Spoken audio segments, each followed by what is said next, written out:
And the main passage is the famous words of Jesus from the Sermon on the Mount. Look at the birds of the air, they neither toil nor spin, and yet your heavenly Father feeds them.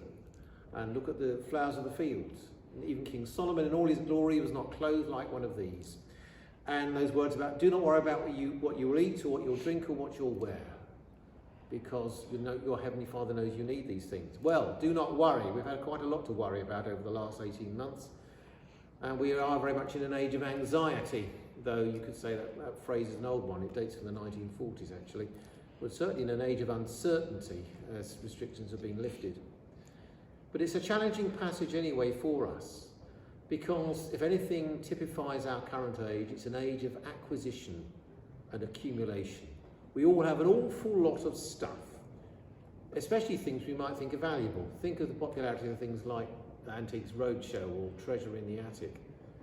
When I arrived in Witton in Kelvedon, nearly 8 years ago, I had 50 boxes of books in the middle of my study, and I made a vow then I would never move with so many again.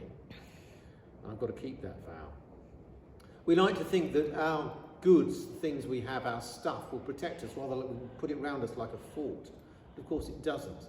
The floods in Germany, the floods over here not so long ago, the wildfires fires in Australia, and the extreme heat in the United States and Canada are constant reminders that the world is changing and that we human beings need to change. It's the Climate Change Conference, COP26, next month in Glasgow.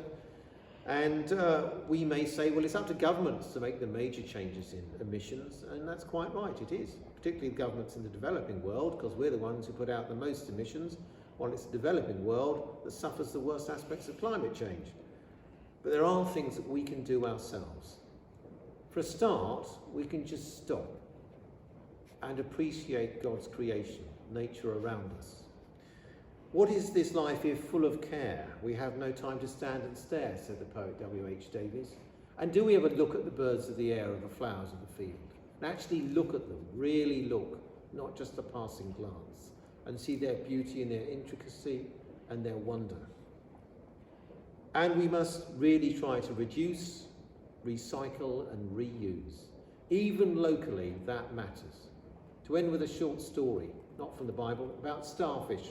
A man was walking along a beach one day, and the beach was covered with starfish, thousands of them, which the sea had thrown up. And they were all, of course, going to die unless they were thrown back.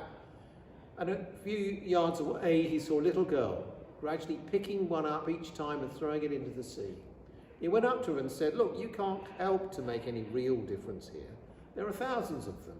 And she just looked at him and said, I can make a difference to this one, and this one, and this one. And in our own way, so can we. Have a good harvest.